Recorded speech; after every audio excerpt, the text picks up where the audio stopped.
नमस्कार, स्वागत है आप सभी का निकुंज की नज़र में। मैं हूं आपके साथ कविता थपलियाल और मेरे साथ है हमारे प्रबंध संपादक निकुंज डालमिया। निकुंज, स्वागत है आपका।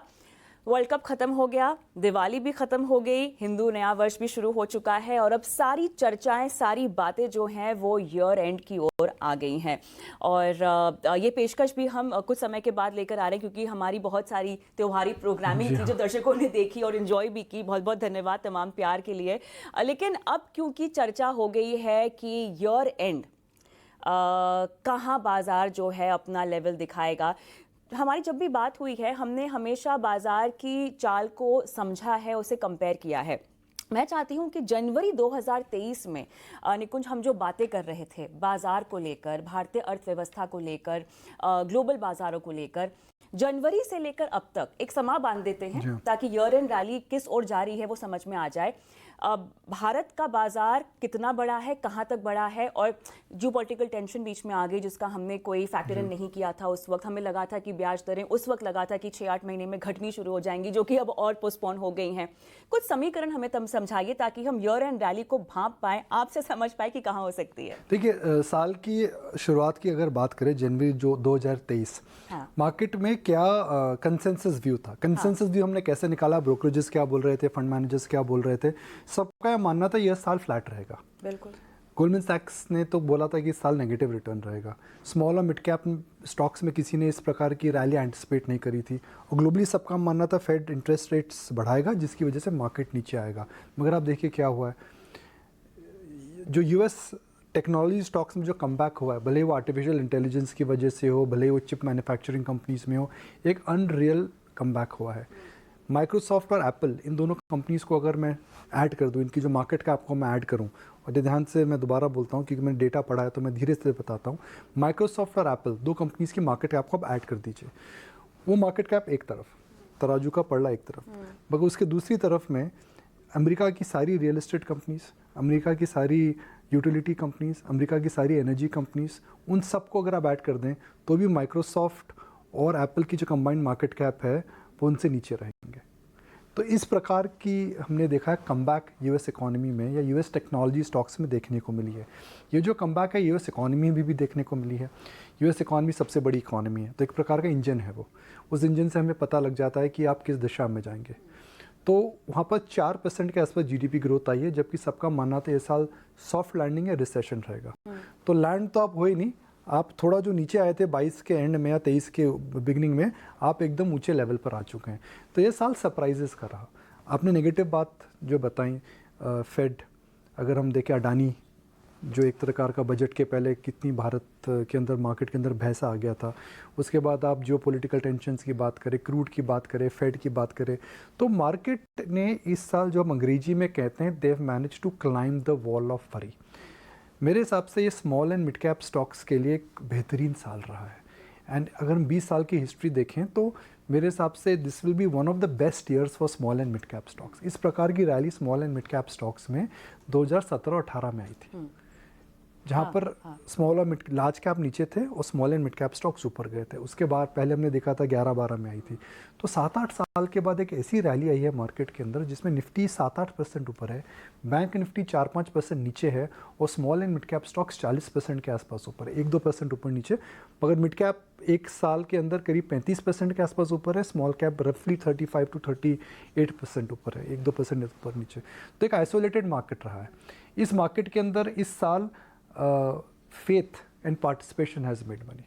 फेथ कि इंडिया अच्छा रहेगा एंड पार्टिसिपेशन की मैंने पार्टिसिपेट करा।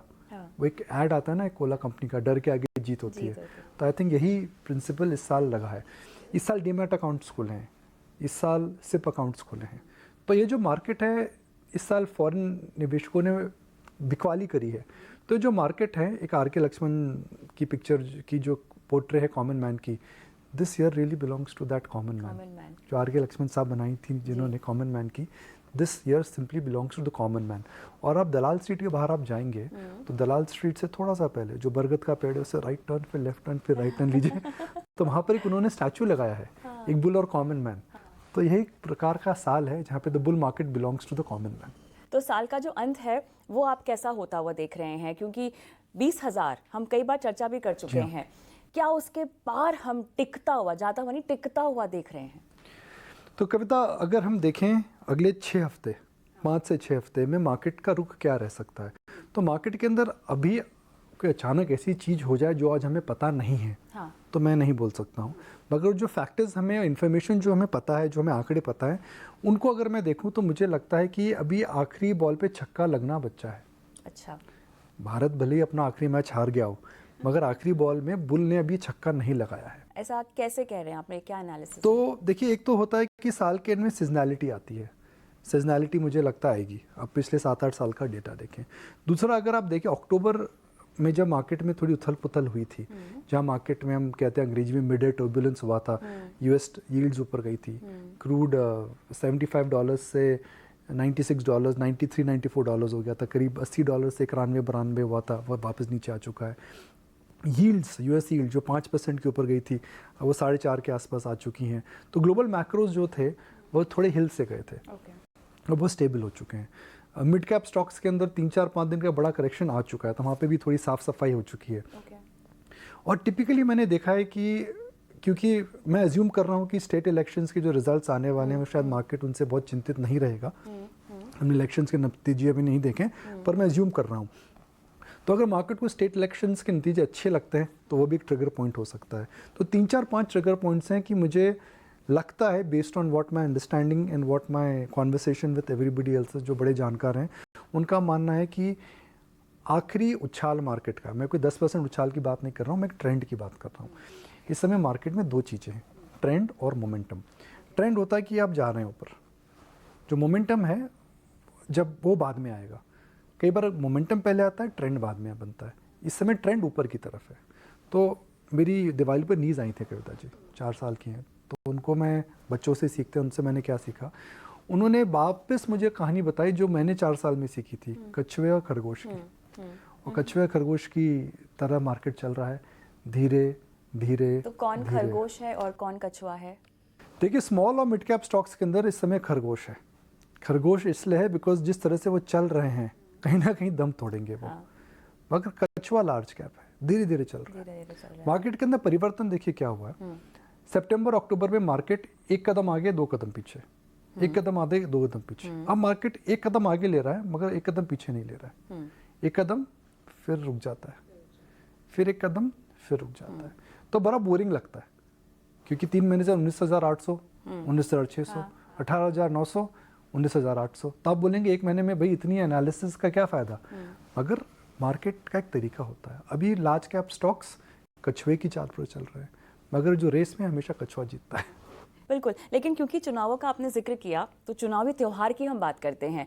बाजार की इतनी सारी चाल आपने देखी है, कुछ अपने अनुभव से हमें बताइए कि चुनाव से ठीक पहले, चुनाव के दौरान या उसके बाद बाजार किस तरह से आपको मुनाफा देता है?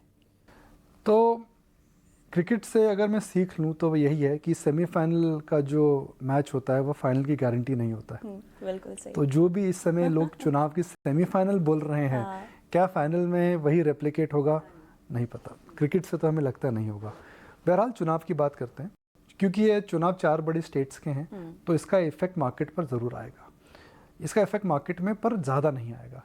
1 से 2 दिन, 400 से 500 पॉइंट हो सकता है चुनाव के 1-2 दिन पहले, चुनाव के 1-2 दिन बाद। अगर मार्केट को देखिए, मार्केट को अगर सरप्राइज़, नेगेटिव सरप्राइज में ज़्यादा मूव आ सकता है, पॉजिटिव सरप्राइज में ज़्यादा मूव नहीं आएगा, बिकॉज मार्केट ऑलरेडी इस समय 19,700, 19,800 के आसपास है।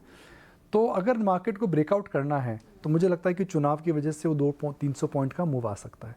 अगर मार्केट को अटकना है तो 400-500 पॉइंट नीचे आ सकता है। मगर मेरे को लगता है कि अगर सोमवार को चुनाव का रिजल्ट आता है तो मंगलवार या बुधवार तक मार्केट आगे चल जाएगा। मार्केट बोलेगा जी चलो कोई बात नहीं, हाँ, सेमीफाइनल के नतीजे हैं, हाँ, वर्ल्ड कप का फाइनल जो है, जो इलेक्शंस है वो मई में, उस नज़रअंदाज से मार्केट मुझे लगता है इलेक्शन से निकल जाएगा। अब हम बड़े ट्रेंड की बात करते हैं, और पिछले एक मैं रिपोर्ट्स पढ़ रहा था, तो रिपोर्टों के हिसाब से मार्केट हमेशा, और पिछले 2 इलेक्शन साइकिल्स की बात करते हैं, उससे पहले बात करने का फ़ायदा नहीं, बिकॉज इकॉनमी अलग थी एकदम। तो मार्केट इलेक्शन से पहले रैली करता है।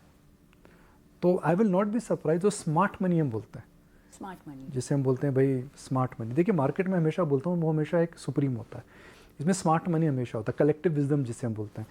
वह इलेक्शन से पहले मुझे लगता है कि थोड़ी रैली हो सकती है। तो जनवरी टू मार्च या फिर जनवरी टू अप्रैल या फिर जनवरी टू फेब एंड, मुझे लगता है कि एक इलेक्शन जिसे हम प्री इलेक्शन रैली बोलते हैं वो आनी चाहिए। आज जो डेटा है उससे लग रहा है, अगर कुछ क्रूड में गड़बड़ होती है, कुछ और कहीं होता है तो बात अलग है, मगर आज की हम बात करें तो आज जो हमारे पास डेटा है वह देखकर मुझे लगता है कि दिसंबर एंड तक एक रैली आ सकती है लार्ज कैप स्टॉक्स में, और एक प्री इलेक्शन रैली आ सकती है। इस बार जो बजट आएगा, बजट इंटरिम बजट है। हाँ, इंटरिम बजट तो इंटरिम बजट के अंदर तो बड़े डिसीजंस मेकिंग होंगे नहीं, तो मार्केट हमेशा बजट से पहले किस बात के लिए डरता है? Long term tax, short term tax, वो तो होगा ही नहीं इस बार। तो मार्केट को चिंता का विषय नहीं है, बड़ी एलोकेशंस नहीं आएंगी तो मार्केट को खतरा का चिंता नहीं है। Yield, popular schemes, welfare schemes कुछ नहीं आएंगी, तो बजट को लेकर के कोई चिंता नहीं है, कोई एक्साइटमेंट नहीं है। तो मार्केट में बजट को लेकर के मुझे नहीं लगता कोई नेगेटिव न्यूज़ आएगी या कोई पॉजिटिव सरप्राइज आएगा। तो क्लियरली क्या हम मिड कैप स्मॉल कैप में थोड़ा सा हल्का हो सकते हैं, मुनाफा बांध सकते हैं और थोड़ा सा दाव लार्ज कैप की ओर लगाना चाहिए? देखिए एक बड़ा निजी सवाल है। बिल्कुल। मैं एक लंबी लिस्ट की हम बात कर सकते हैं जिसके अंदर जहाँ जो स्मॉल कैप स्टॉक्स हैं अभी भी अच्छे हैं, एक लंबी लिस्ट की बात कर सकते हैं जहाँ पर स्मॉल कैप स्टॉक्स अभी महंगे हैं। अगर हम सारे एक्सपर्ट्स की बात देखें जो दिवाली पर आए थे, 15-20 एक्सपर्ट्स जो बड़े बाजार के महारथी हैं या मार्केट गुरु हैं, जिनको हम देखते हैं, जिनसे हम सीखते हैं, सबका यह मानना है कि small and mid cap stocks में इस समय मार्जिन ऑफ सेफ्टी कम है। सबका यह मानना है कि लार्ज कैप स्टॉक्स में मार्जिन ऑफ सेफ्टी ज़्यादा है। तो रियली डिपेंड करता है कि आपने किस टाइम फ्रेम के लिए लिया है। आपकी रिस्क एपेटाइट क्या है। मगर मेरे हिसाब से small and mid cap stocks के अंदर आपको प्रिपेयर रहना चाहिए कि भाई 15 से 20% की गिरावट आ सकती है। अगर आप वो नहीं झेल सकते हैं तो शायद आपको mid and small cap stocks में इस समय निवेश नहीं करना चाहिए। हो सकता है गिरावट आए, हो सकता है गिरावट नहीं आए, मगर आपका मेंटल फ्रेमवर्क जो है it should be ready to accept that 15 से 20% गिरावट से हम कहते हैं ना जो हिंदी में, मेरे पेट का पानी नहीं लेगा।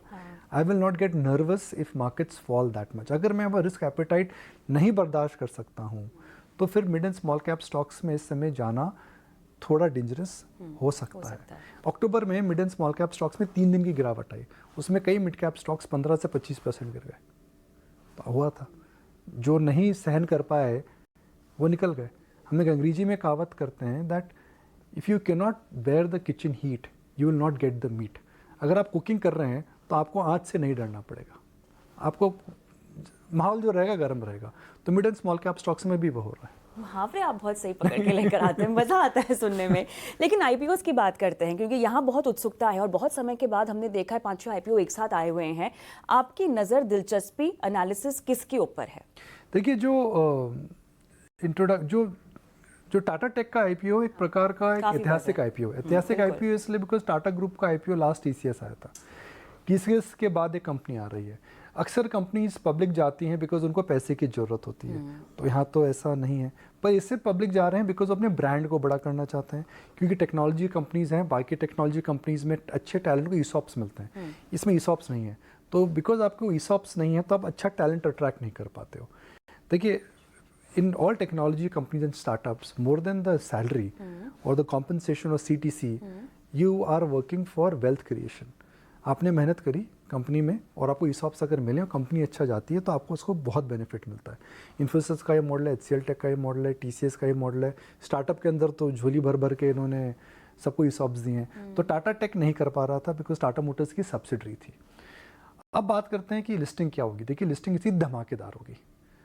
धमाकेदार लिस्टिंग के बाद क्या करें? मुझे लगता है कि 30 से 40% ऊपर भी अगर खुलता है और आप 3-4-5 साल के लिए रख सकते हैं शेयर, तो आपको लिस्टिंग के बाद भी लेना चाहिए।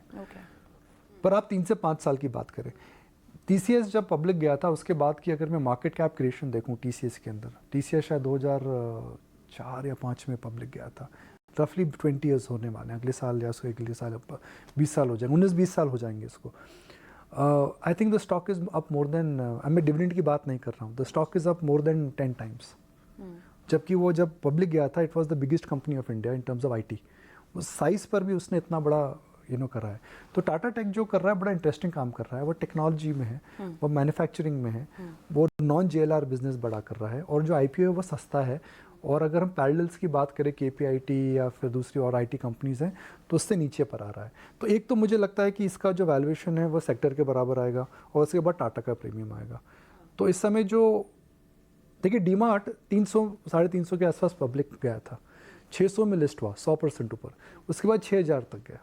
बिकॉज एक ग्रोथ सेक्टर में था और राधा कृष्ण दामानी जी की नेतृत्व में सबको उन पर भरोसा था। तो ये जो टाटा टेक का आईपीओ है एक अच्छे सेक्टर में है, टाटा का नेतृत्व है, सेक्टर अच्छा, वैल्यूएशंस अट्रैक्टिव है, तो लंबी अवधि में इन शेयरों में क्या उम्मीद रखनी पड़ती है। Sometimes you have to bet on the management. बिल्कुल बिल्कुल। और उसी लिहाज से टाटा ग्रुप के वैल्यूएशंस पर भी तमाम कंपनियों के वैल्यूएशंस पर भी आपने काफ़ी बात की है शो पर।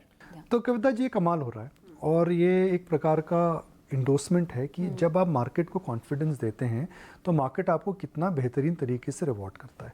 मिसाल के तौर पर टाटा की बात करने से पहले मैं रिलायंस की बात करता हूँ। रिलायंस जियो 1.5 लाख 1.25 लाख 1.5 लाख करोड़ की मार्केट कैप है, मगर इसके अंदर अर्निंग्स तो नहीं है, अभी बिजनेस चालू ही नहीं हुआ है। आपने एक सब्सिडरी की कंपनी को लिस्ट कर दिया, मगर क्योंकि अंबानी साहब की कंपनी है, इसको बिना बिजनेस मॉडल के ट्रेजरी शेयर्स हैं 1.25 लाख करोड़ की मार्केट कैप मिल रही है। 1.25 लाख करोड़ की मार्केट कैप की तुलना अगर हम करें तो हिंदुस्तान में 1.25 लाख करोड़ की मार्केट कैप की 500 कंपनियां भी नहीं है, शायद 400 भी नहीं होंगी। तो अब देखिए मार्केट कितना भरोसा दे रहा है जियो को, अंबानी साहब को। अब टाटास की बात करें तो हम जो पॉइंट कर रहे हैं अच्छा पॉइंट है। Tata consumer highest P in the sector, TCS highest P in the sector. अगर आप देखें ट्रेंड 100 के आसपास का पी है, टाइटन 100 के आसपास का पी है। तो सेक्टर की सारी कंपनियों से अगर इंडिविजुअल कंपनीज को कंपेयर करें, टाइटन को आपको ज्वेलरी और आईवेयर कंपनी से कंपेयर करना पड़ेगा, ट्रेंड को आपको रिटेल से करना पड़ेगा, टीसीएस को आपको इन्फोसिस और विप्रो से करना पड़ेगा। इन सब क्षेत्रों में टाटा कंपनीज का जो पी मल्टीपल है इस समय हाईएस्ट है। मार्केट के अंदर पेन पेपर से नहीं तो मैं लिख देता शो पे, ये शायद दर्शकों को लिखना भी चाहिए, मैंने गुरु मंत्र सीखा है। Market price is a function of EPS into PE. EPS होता है अर्निंग्स पर शेयर, पी होता है परसेप्शन। परसेप्शन का कोई मूल्यांकन नहीं है। टाटा अच्छा है, बहुत अच्छा है, बहुत बहुत अच्छा है, तो ये मार्केट एक आपको मूल्यांकन देता है, भरोसा देता है। तो अच्छी कंपनीज के अंदर हमेशा जो मूल्यांकन होता है ज़्यादा रहता है, बिकॉज आपको कंफर्ट आता है, मैनेजमेंट अच्छा है, बिजनेस अच्छा है, चोरी नहीं करेगा, पैसे नहीं निकालेगा, मिनॉरिटी शेयर होल्डर को परेशान नहीं करेगा। तो वह पी मल्टीपल का एडवांटेज इस समय जो है वो सब टाटा ग्रुप की कंपनीज एंजॉय कर रही हैं। बिल्कुल बिल्कुल। इस आईपीओ के साथ साथ हुनासा कंज्यूमर की भी हम बात कर लेते, जिनके नतीजे आए हैं और काफ़ी इम्प्रेस भी हुए हैं बाजार नतीजों से। जब आईपीओ आया तो काफ़ी खबरों में था और बहुत लोगों ने बहुत भरोसा यहाँ पर नहीं दिखाया, लेकिन जो नतीजे आए हैं यहाँ कहानी बदलती हुई क्या दिखाई दे रही है? I still look at market in a very conservative manner. शायद उम्र है या फिर मैं ओल्ड स्कूल थॉट का हूँ, पर या अनुभव नहीं, मतलब देखिए there are some people who understand these businesses better than me, I don't. मतलब एक कहते हैं ना मार्केट में एक कॉम्पिटेंस होता है, सर्कल ऑफ कॉम्पिटेंस हम जैसे बोलते हैं ना कि भैया आप एक गोले में हैं, आपको गोले के अंदर ही रहना चाहिए। तो शायद यह मेरे सर्कल ऑफ कॉम्पिटेंस से बाहर है, मगर जो मैंने समझा, मुझे यह लगता है कि एक हाई ग्रोथ कंपनी है, हाई ग्रोथ बिजनेस है, मगर एक बहुत ही कंपेरेटिव एनवायरनमेंट है। अब आप देखिए मामाअर्थ के जो प्रोडक्ट्स हैं उनको हर कैटेगरी में कितना कंपटीशन देखना पड़ेगा। HUL एक साइड है, तो फिर लोकल ब्रांड्स एक साइड हैं, कितने बड़े बड़े धुरंधर हैं जिनकी ग्रोथ रेट हालांकि हुनासा से कम है, मगर उनकी मार्जिन्स और उनके जो प्रॉफिटेबिलिटी रेशियोज हैं बहुत अच्छे हैं। क्या मामाअर्थ एक बहुत ही well to do well recognise brand है? जी हाँ।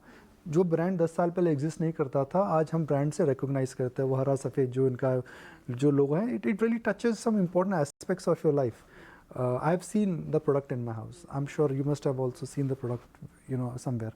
तो एक ब्रांड बढ़िया बना है, मगर जो ब्रांड बनाने में इन्होंने एडवर्टाइजिंग बहुत करी है। ब्रांड बनाने में इन्होंने अभी प्रॉफिट जो है इनका बहुत अच्छा नहीं है, तो अभी टॉस ऑफ कॉइन है। इस समय आपको अगर इन्वेस्ट करना है तो आपको एक बड़ी लीप ऑफ फेथ लेनी पड़ेगी। सेकंड, अज्यूम करना पड़ेगा कि इस मार्केट के अंदर यह जो मैं सोच रहा हूँ वो पाथ निरंतर चलता रहे।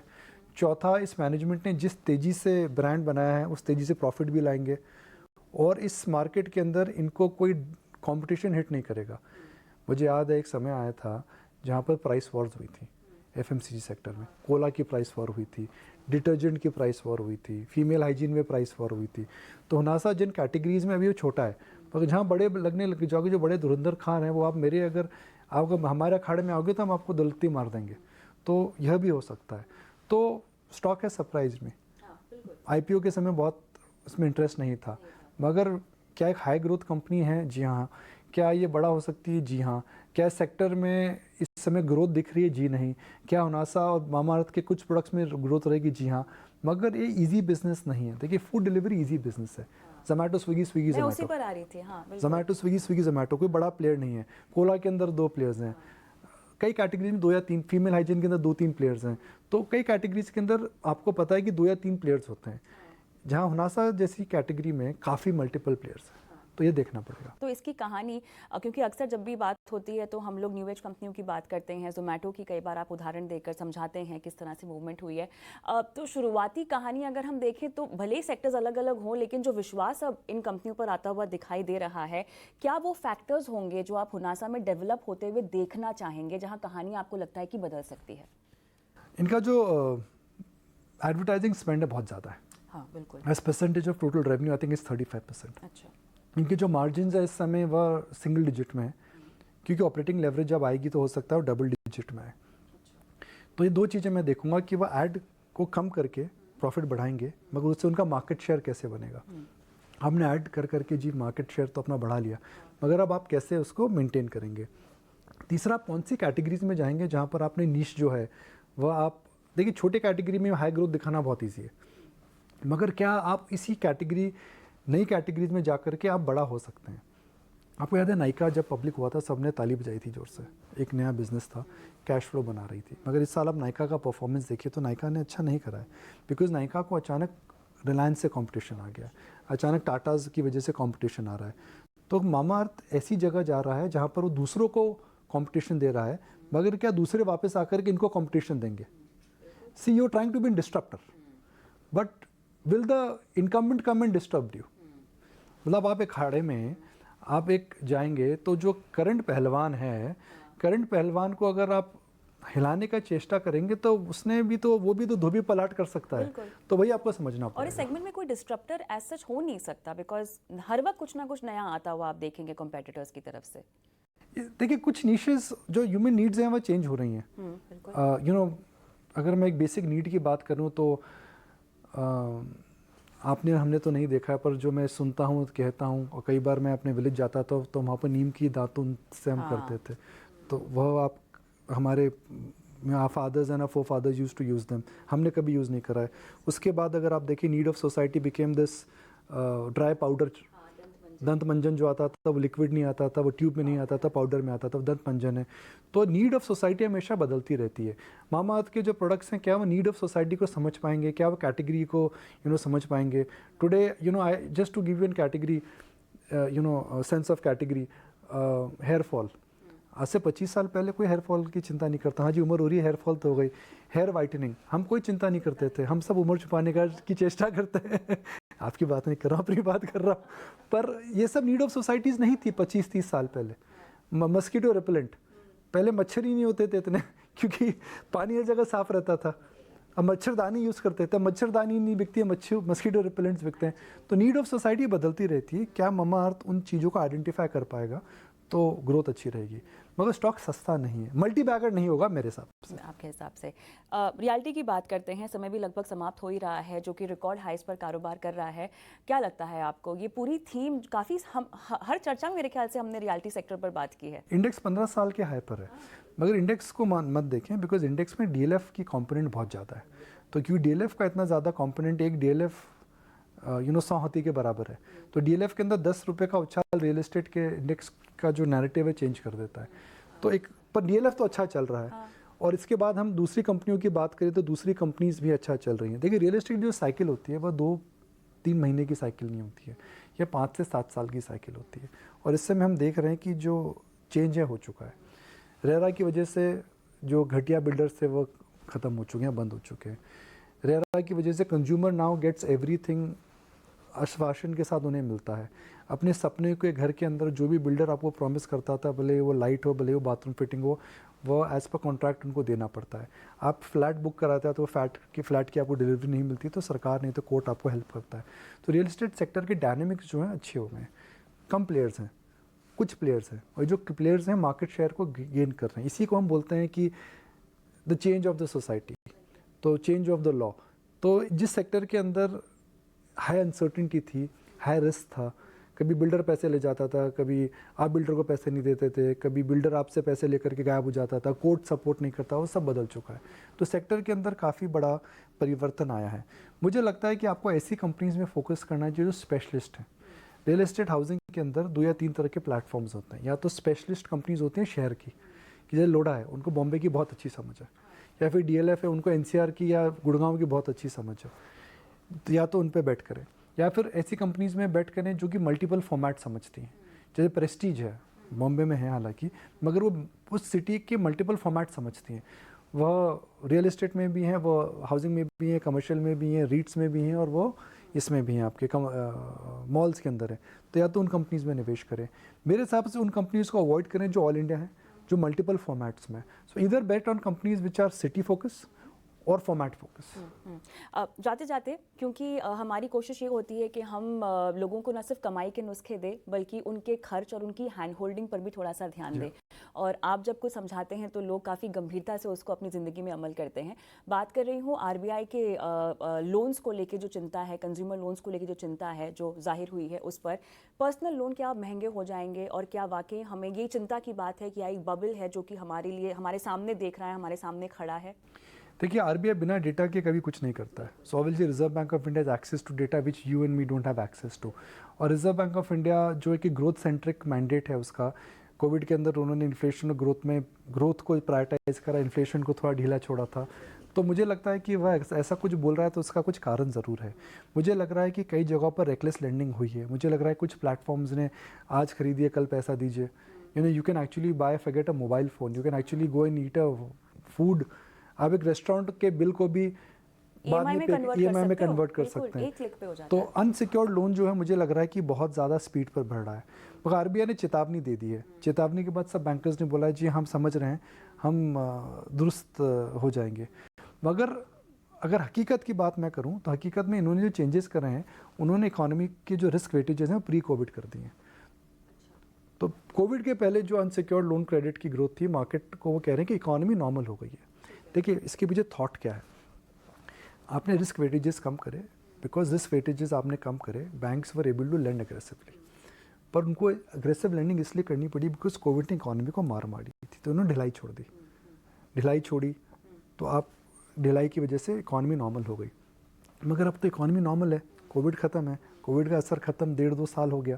तो रिजर्व बैंक ऑफ इंडिया बोल रहा है let's go back to old rules. बिल्कुल। तो ऐसा नहीं है कि कोई गन्ने की तरह कोई जूस निकल रहा है, ऐसा नहीं है।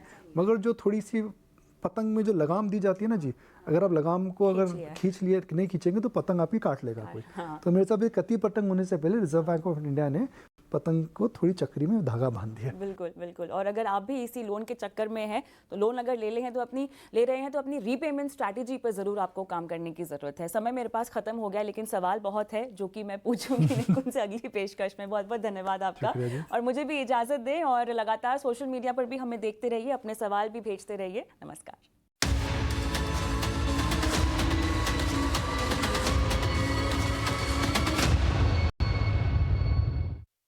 मैं एक्सिस सिक्योरिटीज से राजेश पालविया। मैं दूंगा आपको ऐसे ट्रेडिंग